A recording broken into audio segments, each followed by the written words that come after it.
నమస్తే. మావోయిస్ట్ పార్టీకి big shock తగిలింది. ఆపరేషన్ కగార్లో మృతి చెందిన Maoist party top commander Madavi Hidma protection team సభ్యురాలు ముచ్చిక మంగి అలియాస్ పొడియం లక్ష్మి బుధవారం ఆంధ్రప్రదేశ్ పోలీసుల ఎదుట లొంగిపోయారు. ఆమెతో పాటు మరో ఇద్దరు దళ సభ్యులు లక్ష్మయ్య ఇంకా కూడా ఆయుధాలు వీడి జనజీవన స్రవంతిలో కలిశారు. మావోయిస్ట్ దళాల్లో కీలక పాత్ర పోషించిన ముచ్చిక మంగి హిడ్మాకు అత్యంత నమ్మకంగా వ్యవహరించారు. పిఎల్జిఏ సభ్యురాలుగా పనిచేసిన మంగి భద్రతా బలగాలతో జరిగిన 7 భారీ ఎన్కౌంటర్లలో పాల్గొన్నారు. విప్లవ భావాజాలంతో అనేక చర్యల్లో భాగమైన ఆమె మారుతున్న పరిస్థితులు, భద్రతా దళాల నిరంతర నిఘా నేపథ్యంలో లొంగిపోవాలని నిర్ణయించుకున్నారు. ఈ మేరకు బుధవారం పోలవరం జిల్లా ఓఎస్డి పంకజ్ కుమార్ మీనా ఎదుట మంగి తన అనుచరులు లక్ష్మయ్య ఎంకలతో కలిసి సరెండర్ అయ్యారు.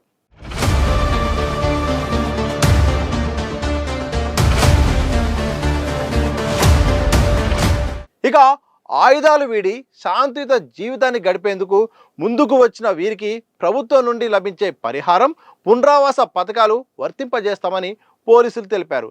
హిడ్మాకు అత్యంత సన్నిహితురాలుగా ఉన్న మంగి లొంగిపోవడంతో ఏజెన్సీ ప్రాంతాల్లో మావోయిస్ట్ కేడర్ పని ముగిసిందని ఓఎస్డి పంకజ్ కుమార్ మీనా అన్నారు. 2020లో రిక్రూట్ అయి హిడ్మా ప్రొటెక్షన్ టీంలో ఆమె పనిచేశారని తెలిపారు.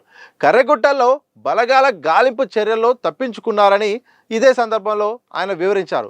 ఏపీ, ఒడిశా, ఛత్తీస్గఢ్ రాష్ట్రాల్లో మిగిలి ఉన్న మావోయిస్టులు లొంగిపోవాలని ఇదే సందర్భంలో ఆయన స్పష్టం చేశారు.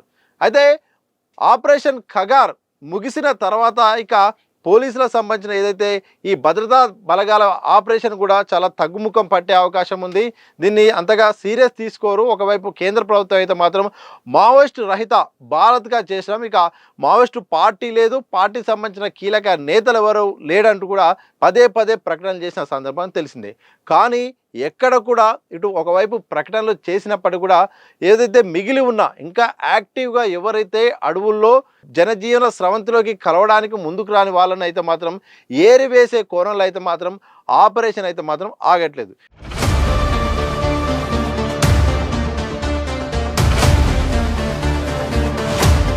ఇటు కేంద్ర రాష్ట్ర ప్రభుత్వాలు రెండు కూడా కంబైన్డ్ ఆపరేషన్ చేసి ఎక్కడైతే మావోయిస్టు ప్రభావిత ప్రాంతాలు ఉన్నాయో ప్రధానంగా ఛత్తీస్గఢ్, జార్ఖండ్ పైన, ప్రధానంగా ఒడిశా పైన, ఇటు తెలంగాణ బార్డర్ పైన అయితే మాత్రం నిరంతర నిఘా కొనసాగుతుంది.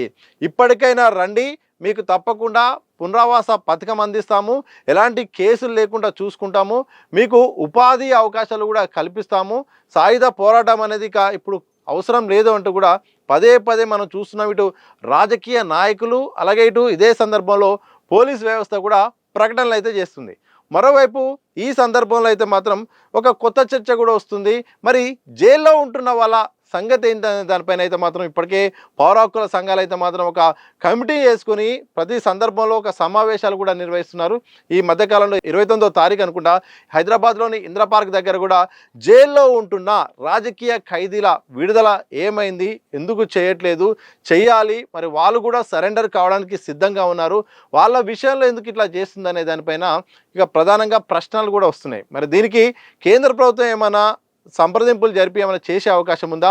రాష్ట్ర ప్రభుత్వ పరిధిలో కూడా ఈ అంశం ఉంది కాబట్టి రాష్ట్రానికి చెందిన చాలామంది కూడా ఇక్కడ జైల్లో ఉన్నారు కాబట్టి వారికి ఏమైనా సరెండర్ అవకాశం కల్పిస్తారా లేదా అనేది కూడా ఒక క్వశ్చన్ మార్క్గా ఉంది. ఎందుకంటే ఓవైపు మావోయిస్ట్ రహిత భారత్గా మారిపోయింది, మావోయిస్ట్ దాదాపు కీలక నేతలంతా కూడా అయిపోయింది, ఇక ఆ పార్టీ అనేది ఇక మొత్తం కూడా ఓటమి పాలైంది, ఇప్పుడు ఏమి నిలబడే పరిస్థితి లేదు, ఎవరూ లేదని ఒకవైపు కేంద్ర రాష్ట్ర ప్రభుత్వాలు చెప్తున్న వేళ చాలామంది అయితే మాత్రం మరి ఇటు సరెండర్ అవుతున్నారు. ఈ మధ్య కాలంలో సరెండర్ చూస్తున్నాము, అరెస్ట్ అవుతున్న సందర్భం చూస్తాం. కానీ కీలకంగా వందలాది మంది అయితే మాత్రం ఇటు రాష్ట్రాల్లో మొత్తం దేశవ్యాప్తంగా వేలాది మంది అయితే మాత్రం పలు జైళ్ళల్లో అయితే మాత్రం ఇంకా నిర్బంధంలో ఉన్నారు.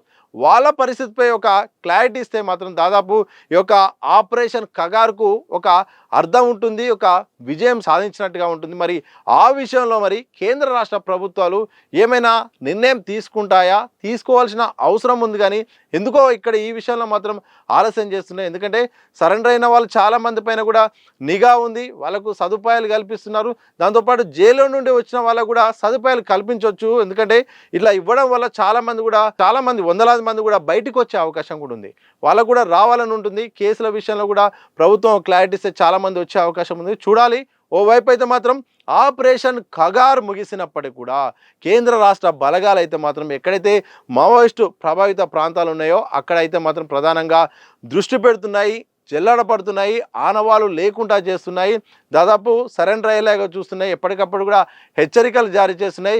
సరెండర్ కండి, తప్పకుండా పునరావాస పథకాన్ని కూడా మెరుగైన వసతులు కూడా కల్పిస్తామనేటు ప్రచారం చేస్తుంది. మరి ఇదే సందర్భంలో మరిన్ని సరెండర్లు కూడా కావచ్చు. ఓవైపు అంతా అయిపోయినట్టు అనుకున్నా కానీ ఇంకా చాలామంది కూడా ప్రధానంగా జార్ఖండ్లో ఉన్నట్టు తెలుస్తుంది. ఇక ప్రధానంగా ఇక్కడ ఏదైతే ఈ ఛత్తీస్గఢ్లో ఉన్నట్టు తెలుస్తుంది. దాంతోపాటు ఈ యొక్క ఆంధ్రప్రదేశ్ సంబంధించిన ఇప్పుడు తాజాగా సరెండర్ కావడంతో ఆంధ్రప్రదేశ్ అలాగే తెలంగాణ బార్డర్లో కూడా ఈ యొక్క అవకాశం ఉంది, చాలామంది ఉన్నట్టు కూడా తెలుస్తుంది. మరి కేంద్ర ప్రభుత్వం ఈ విషయంలో ఇంకా ఏం చేయబోతుంది, అలాగే జైల్లో ఉంటున్న వాళ్ళకి ఏమన్నా ఫెసిలిటీ కల్పిస్తుందా లేదా అనేది మాత్రం తెలియాల్సిన అవసరం ఉంది. ఏదైనప్పటికీ బుధవారం రోజైతే మాత్రం హిడ్మా మాజీ దివంగత హిడ్మా సంబంధించిన అత్యంత కీలకంగా ఆయన సెక్యూరిటీలో ఉన్న అయితే మాత్రం మంగితో పాటు మరో ఇద్దరు లొంగిపోయారు. ఇక త్వరలో మరి ఇంకేమైనా లొంగుబాటు కార్యక్రమం ఏమైనా ఉండబోతుందా లేదా అనేది మాత్రం పోలీసులు ప్రధానంగా భద్రతా బలగాలు చేసే ఆపరేషన్ బట్టి ఆధారపడి ఉంటుంది. సో వీళ్ళు ముగ్గురు ఛత్తీస్గఢ్ నుండి మన దగ్గర సరెండర్ కోసం వచ్చేసారు. సో ఫస్ట్ నేను డీటెయిల్ చెప్తాను ముచ్కి మంగి సంబంధించి. సో ఇంపార్టెంట్ ఈఎంఐ హిడ్మా ఈ పర్సనల్ గార్డ్ లాగా పనిచేశారు and personal cook 2020 exchange of ఫైర్స్లో ఎంబుస్లో పార్టిసిపేట్ చేసింది. సో ఫస్ట్ మిన్పా ఎంబుస్ 2020లో దీంట్లో మన 17 పోలీస్ పర్సనల్కి క్యాజువాలిటీ జరిగింది. దీని తర్వాత ఒక పోలీస్ ఇన్ఫార్మర్ పేరులో చుక్కా ఆయనని చంపేశారు. దీని తర్వాత జోన్నగూడ ఎంబుష్ దీంట్లో మన పోలీస్ తరఫు నుండి 22 పోలీస్ పర్సనల్కి క్యాజువాలిటీ జరిగింది. దెన్ నెక్స్ట్ ఒక ఆయన ఎడుమల్ పేరు సేమ్ పోలీస్ ఇన్ఫార్మర్ పేరులో ఆయనని చంపేశారు. బోటేటోంగ్ ఎక్స్చేంజ్ ఆఫ్ ఫైర్ 22. దీని తర్వాత దొలేద్ exchange of fire 2024. Munnurukonda exchange of fire 2024. So సుమారు అరౌండ్ 7 or 8 పెద్ద exchange of fire ambush or informer చంపడంలో పార్టిసిపేట్ చేయడం జరిగింది ఈఎంఐ తరఫు నుండి.